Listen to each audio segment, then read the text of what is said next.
What's up? What's up? I'm Dr. Omatma, host of Egg Meets Sperm, where we're busting fertility myths, sharing tangible tips for your fertility journey, and bringing you the most knowledgeable guests to support your journey to parenthood. This podcast is for both women and men because getting fertile as fuck is for both partners, don't you think? Remember, just listening to this podcast won't get you pregnant, but following the tips we share just may. Let's get you fertile AF so that you can co-create the family you dream of. And if your partner's not listening to this, make sure to share this episode with your partner. Hello and welcome to Egg Meets Sperm. My guest today is Monica Cox. She is a top functional fertility coach and infertility warrior. She helps women get to the bottom of fertility issues using science-based functional medicine to help increase their chances of getting and staying pregnant. She had dealt with years of unexplained infertility, failed IVF cycles, and survived several miscarriages before becoming an IVF mom and getting pregnant naturally, even though the doctor said there was nothing she could do to improve her situation. Thank you so much for joining us today, Monica. Oh, thank you for having me. I have been seeing you on social, killing it. You are like, it's just so beautiful when I see one of your videos pop up in my feed. I'm like, oh, she's just so amazing. Oh, that's so sweet. I have a little bit of starstruckness, you know? Oh my God. You know what? That's really sweet because 10 years ago, if you would have told me this is what I would be doing, like just getting up in front of the camera, I would have been like, no way, I'm not good enough. I'm not pretty enough. I'm not smart enough. So thank you. You're very welcome. Well, so I mentioned in your bio that you help women get to the bottom of their fertility issues.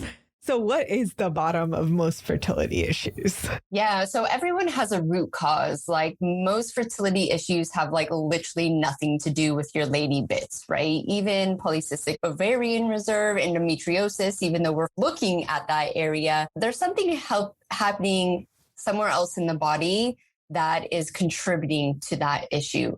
So we really want to hone in on what is it for you? Is it your gut health? Is it your mental and emotional health?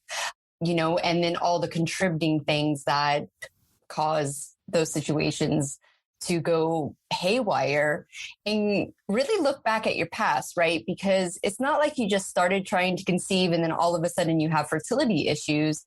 You've probably been dealing with normal common health issues that have slowly added up.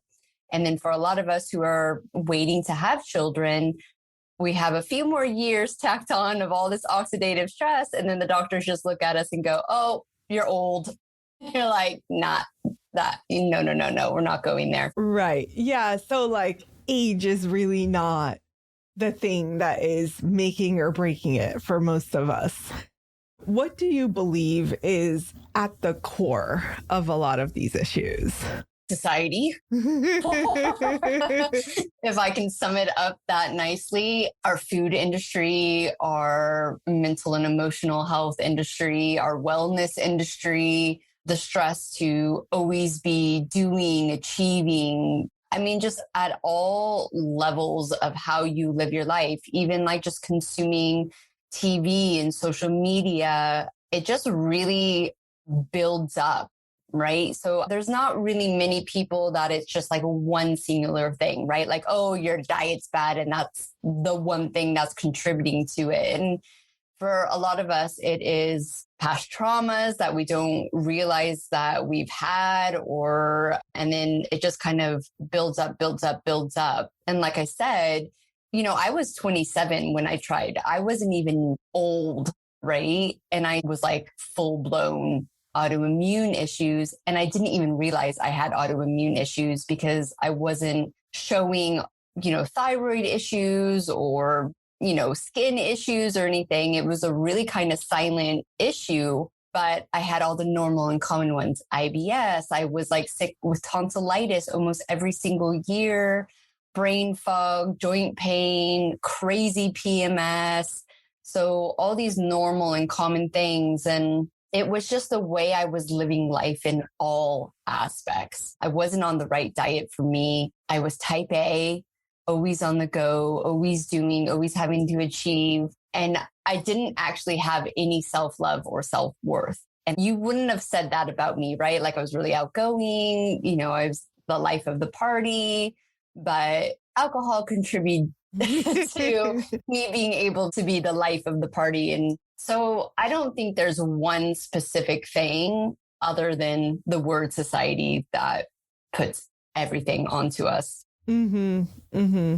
And it sounds like with all of these things, there is the tendency, I find, that a lot of the women struggling with fertility, it's like, oh, I'm going to just Google it and I'm going to ask like a million people in Facebook groups and I'm going to like figure it out myself, right? This like type A, I'm already a badass, so I'm going to figure this shit out. Mm-hmm. Yeah. So was that happening for you a little bit? Oh my God, not like a lot of it. A lot.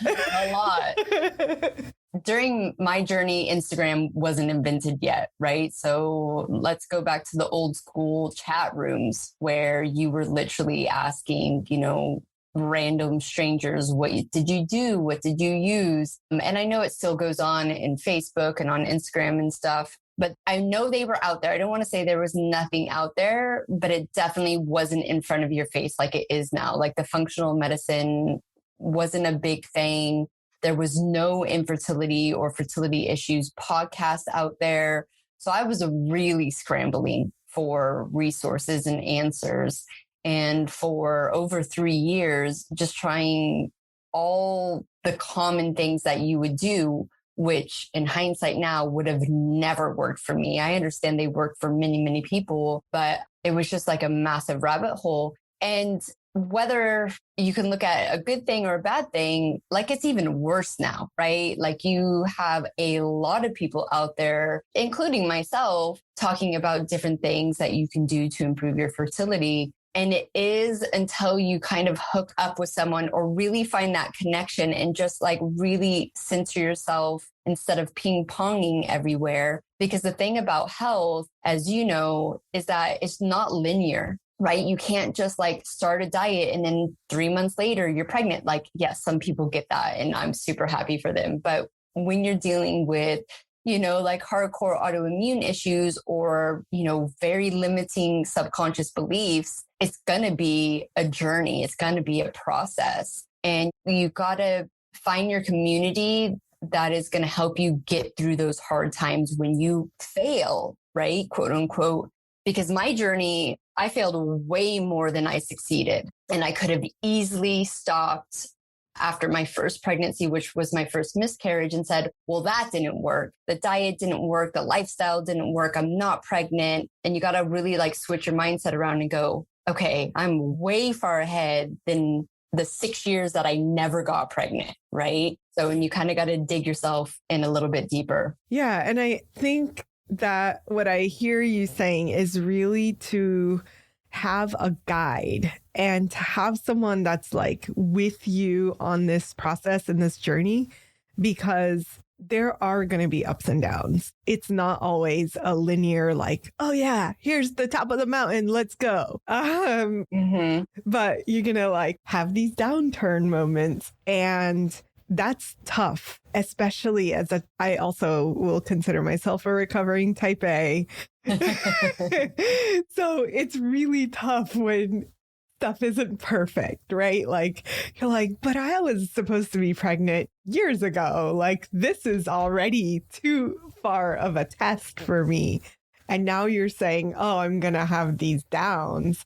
But in part of, we were talking about this a little bit before we started recording, is there are just so many people out there now talking about all the things that you can do. And of course, like our podcasts are talking about it. And not everyone, even that I have interviewed, shares my position on something. But overall, I think everyone's offering a value in their framework and what they have seen work. So I'm curious if you found some ways to like help people navigate and like sift through the noise, for lack of better words. There's just so much of it. Like, I go online and my whole feed is fertility, right? Like, that's all I do all day long. And I get overwhelmed by it.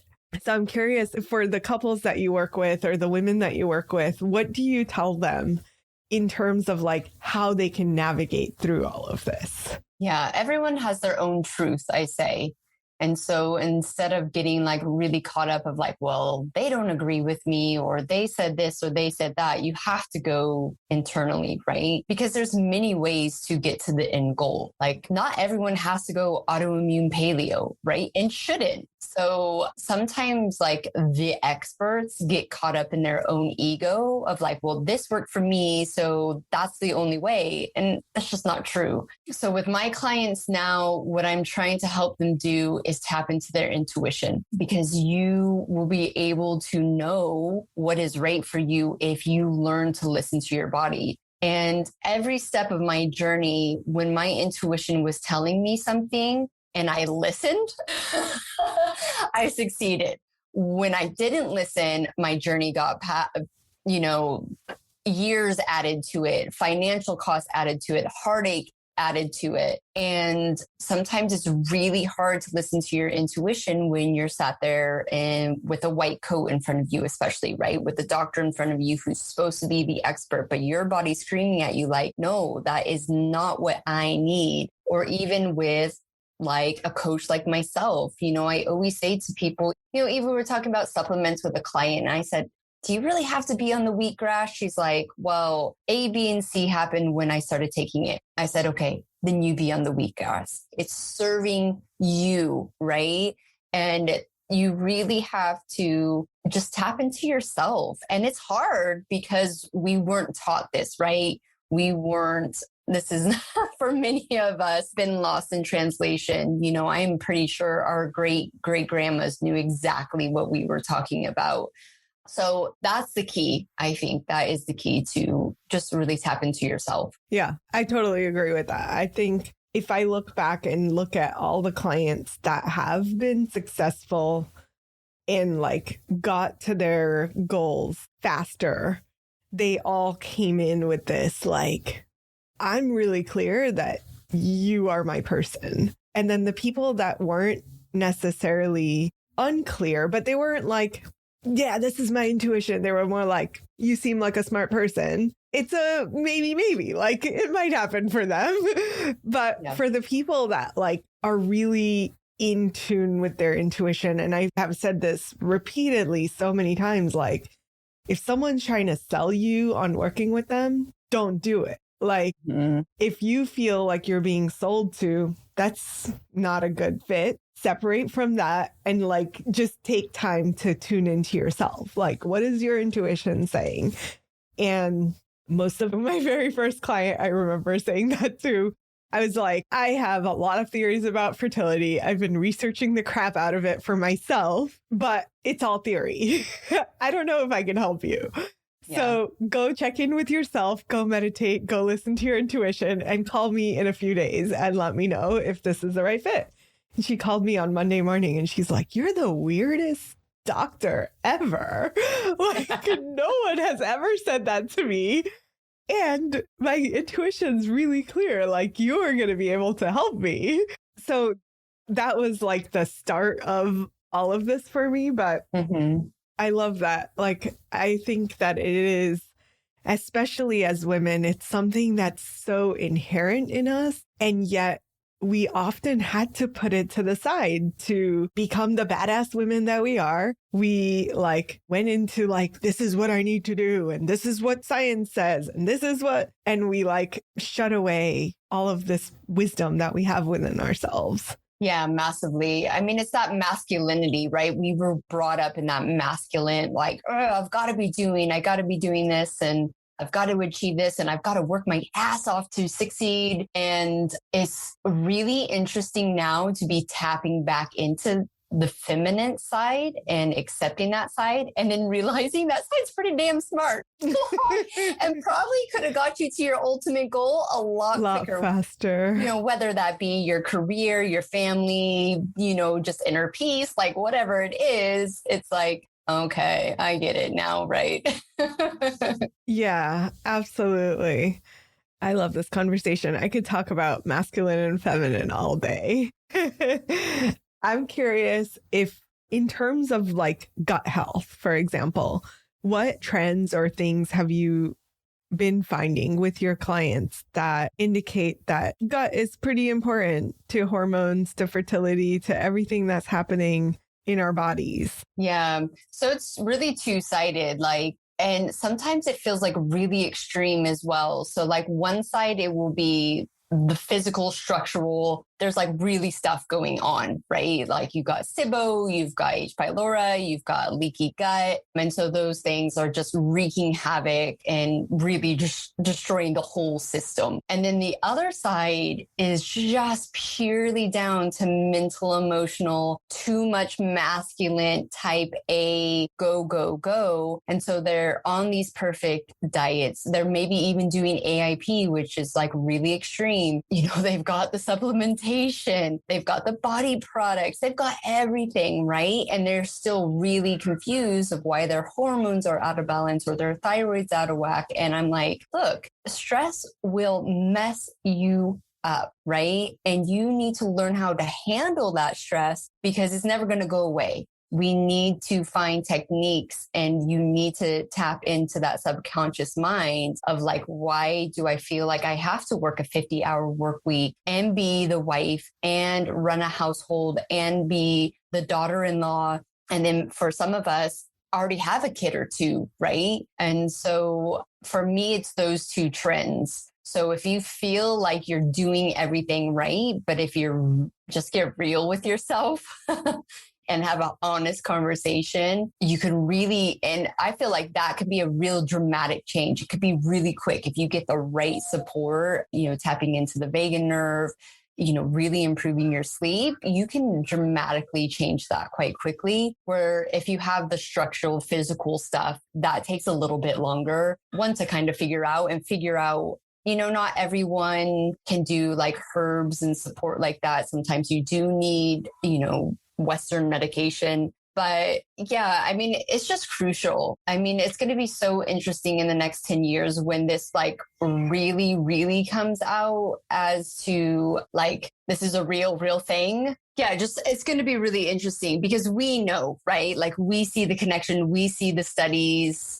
we know these things, but people still, when I say to this day, like, well, your gut health is having a big impact on your endometriosis or your PCOS or even your unexplained, they're like, my gut has nothing to do with my fertility. And I'm like, okay, but let's just think about this for 1 second. One, your gut deals with everything you put into your body. So when you take a supplement to increase your egg quality, what deals with it? It doesn't like make its way down to your ovaries and sit in your eggs and massage, like your gut deals with it. So if you have an unhealthy gut, it's not going to do anything. It's literally going to become expensive pee. So yeah, I'm excited for the future because the truth will come out, right? It has to.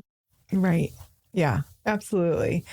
And while we're talking about supplements, like I've noticed these trends where clients will come in with like garbage bags full of supplements. And they're like, well, this doctor put me on this and this other doctor put me on this. And then I went to IVF and they gave me a whole list to get on for them. And I just take all of it.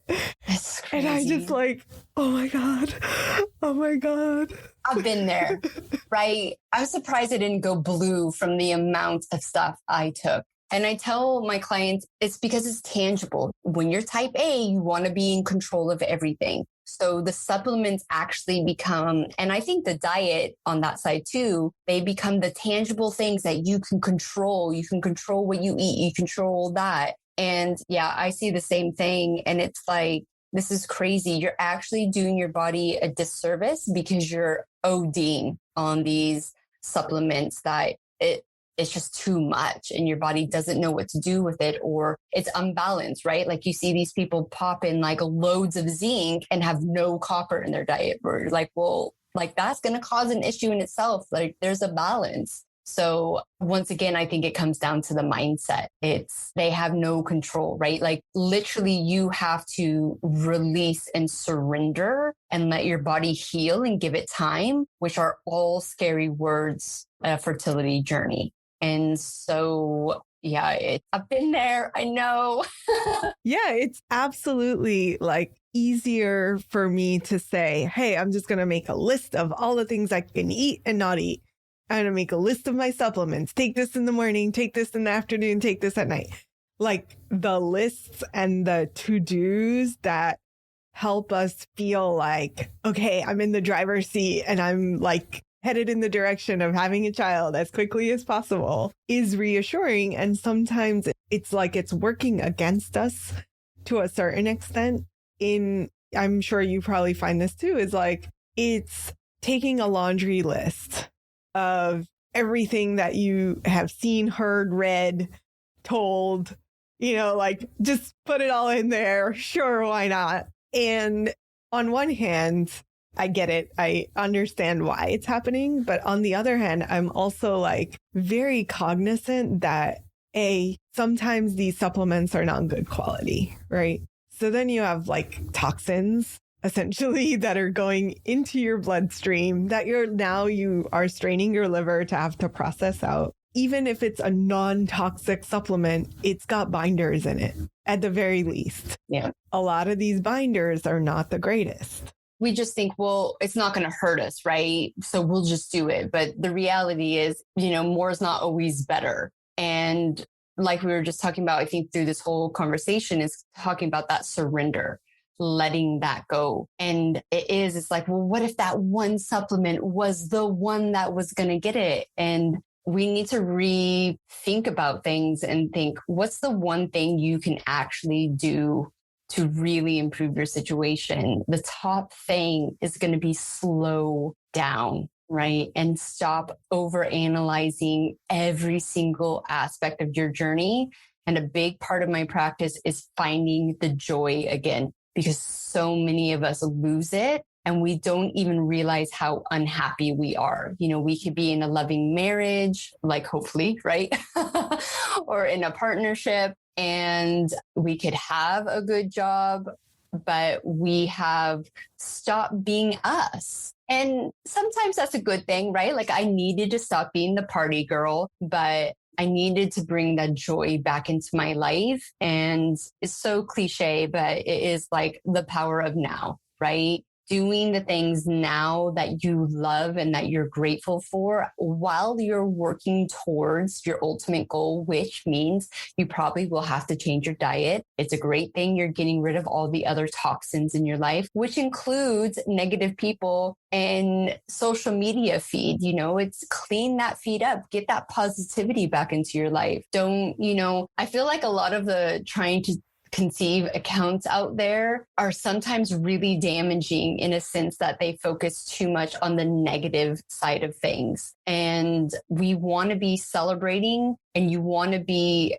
bringing things into your life that you want. So for a lot of years, I shunned away pregnancies, right? Like I couldn't handle it because of my mindset. But when I started reversing that and embracing the beauty, and that's what I wanted. I should have been surrounding myself with pregnant women and getting their joy and the pictures and the visualizations and all that. So it's really important just to shift that mindset and focus on the things that are actually going to do what you want it to do. Yeah. Yeah. And I think like even the word infertility like brings about this like reaction of like, oh, I'm never going to have that thing that I really want. And then we start identifying with that word and we really have shifted out of the possibility into what isn't happening. So yeah, it's like really interesting, isn't it? That I've heard so many women talk about this, like, oh, I can't be around pregnant women, or, oh, that friend is pregnant, so I guess she's not a friend anymore. And it's like, it's hard because I understand that it's emotional and it is like a reminder in some ways that we're not where we want to be. But like, I someday want to be a mega billionaire. If someone gave me the opportunity to be in the room with mega billionaires, I'd be like, heck yeah, let's do that. It's down to that societal thing though, right? You know, it's that like, I'm going to go into protection mode, right? Your ego is going to protect you. So you would be like, well, if this IVF doesn't work, that's okay. And I used to say, if I get pregnant all the time. And so when I started to change up those small little words, when I get pregnant, and it didn't magically get me pregnant, I still had to wait like another year and a half. But what it allowed me to do was still continue on the physical things, the right physical things that I needed to do. And absolutely, like once you start getting into the woo-woo side of mindset and placing yourself amongst the people who you envy, not are jealous of, who you envy, because envy is like this dirty word, but actually it's a very like loving, like I envy you that you have that. And I'm going to figure out the steps that I need to take to get there. I don't know what it does. I'm sure there's like lots of scientific research and stuff, but like the woo-woo side is it just helps you to get there quicker. And that's why we talk about putting visualization boards up, making a board that has all the things that your dream family looks like, right? And even down to like the cot, or, you know, I talk about hope boxes. Like I had a box that I used to knit and crochet loads of kid stuff, and I would put it in this box. I have so many girl things like that I'll never use, but now I give them away. But yeah, it's like the outcome is going to come, right? So are you going to hope and do for the best outcome?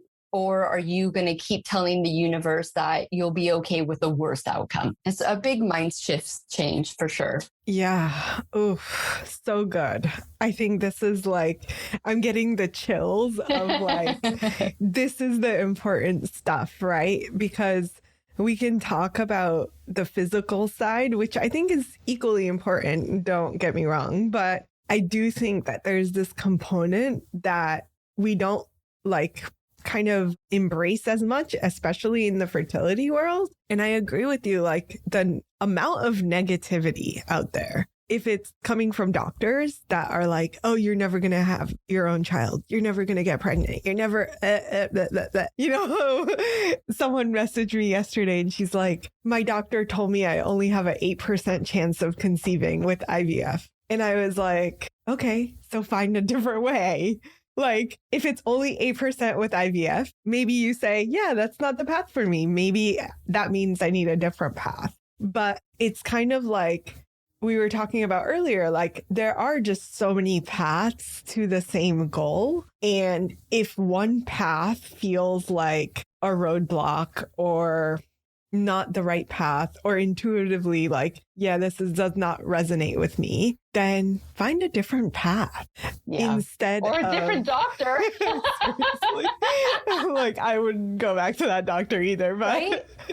And like I value doctors, obviously they're a very important part of our society, but I do think there's this they are on this pillar, and what they say is just, that's how it is. I'm God. I'm telling you right now, you only have an 8% chance. So therefore it is true. And I'm kind of sitting there going like, look, I get that you have the numbers and maybe some of the science to back you up, but are you taking a functional medicine approach and applying that? And then most if you're not, no, exactly. No, absolutely not. And it's frustrating because we know that like what we're doing is going to way increase the chances, if not like pretty solidly. I can't say guarantee because that's just a harsh word to use, but like the chances that people are going to get to their goal doing the functional medicine approach is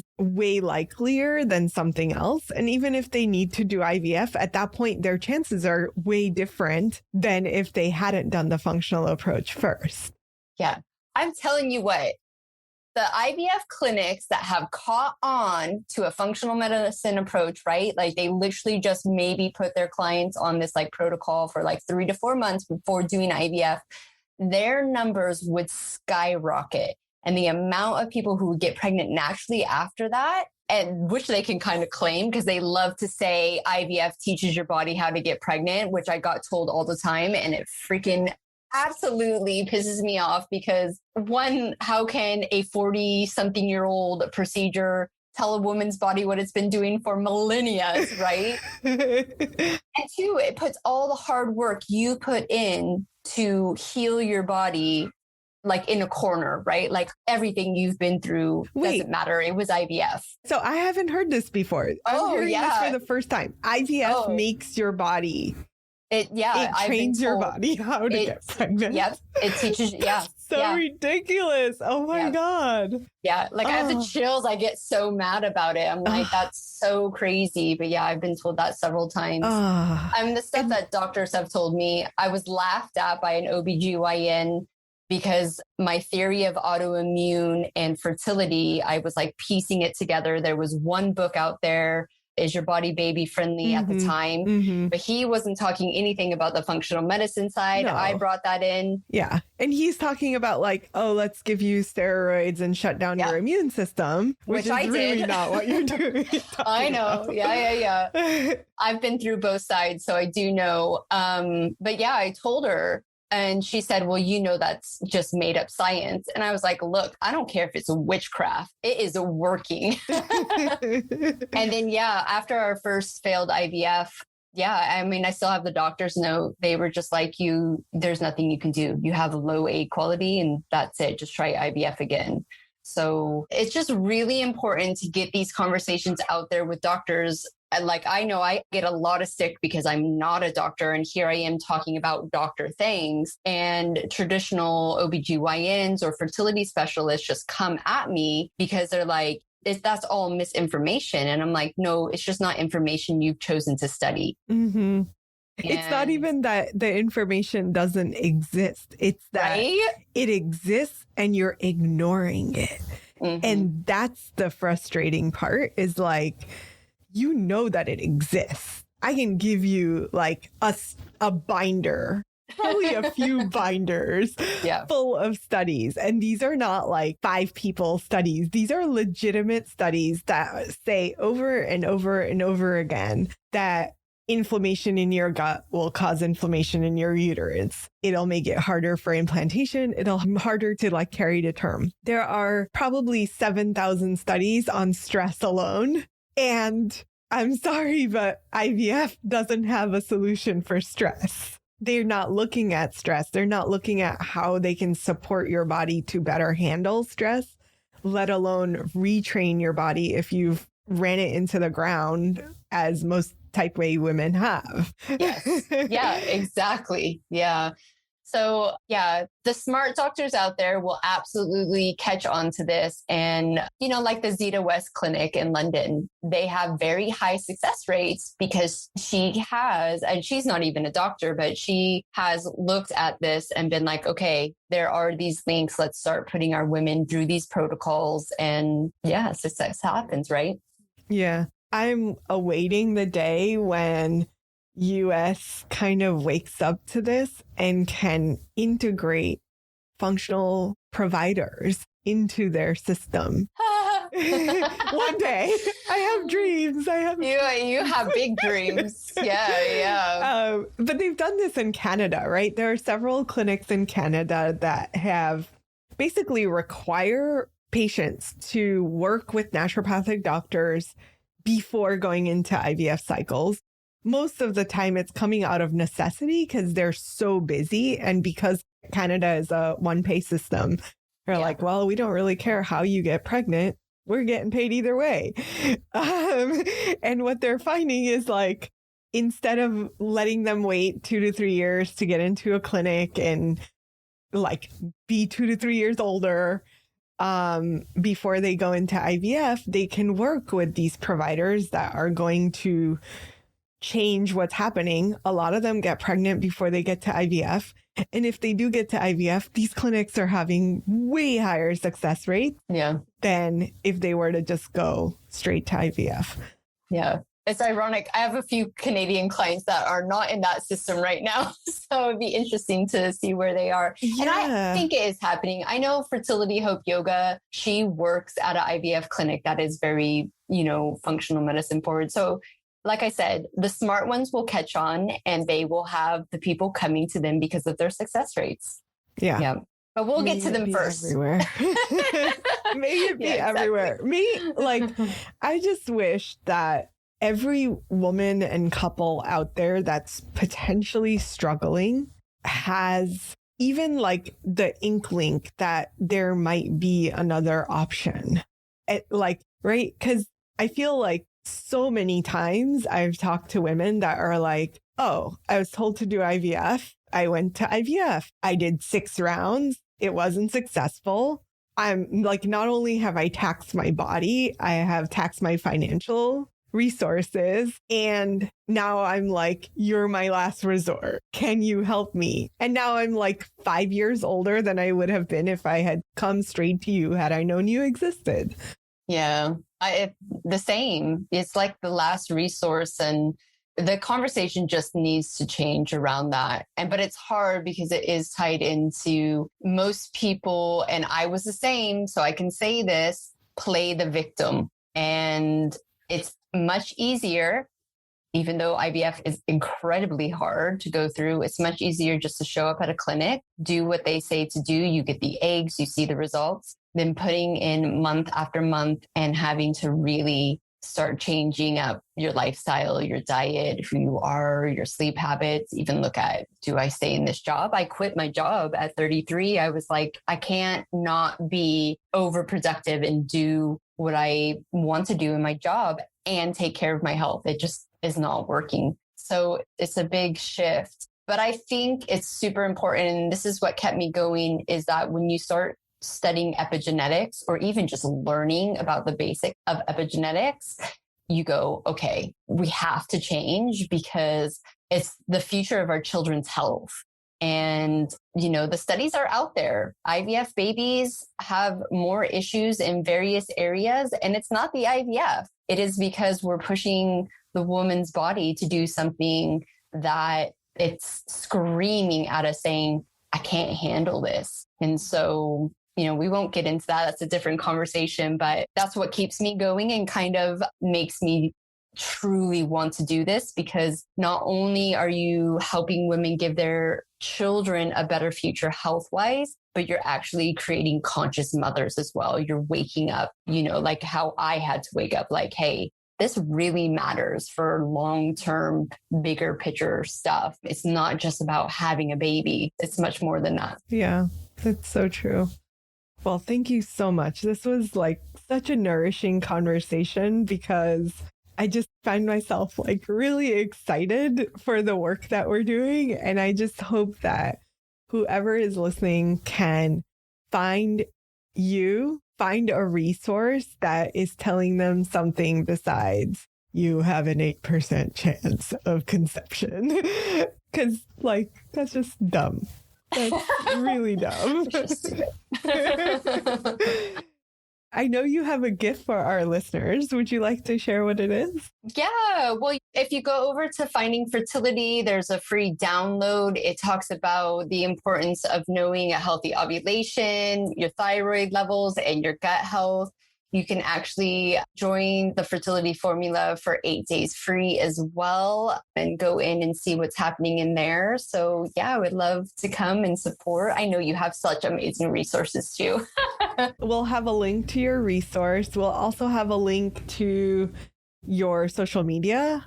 So for all of you that are listening in, go and find Monica. She's amazing. She shares amazing information. And I'm just really glad that you were here for this conversation today. Yeah, well, thank you for having me. It was such a pleasure. Thank you. Was that an amazing episode or what? Make sure to check our show notes so that you can link up with our guests. And if you're not a part of our secret Fertile AF community, you can join for free via the link in our show notes. Last but not least, have you showed us some love lately? It would mean the world to us if you could share and review our podcast. Thank you so much. We'll see you next time on Egg Meets Sperm. Peace.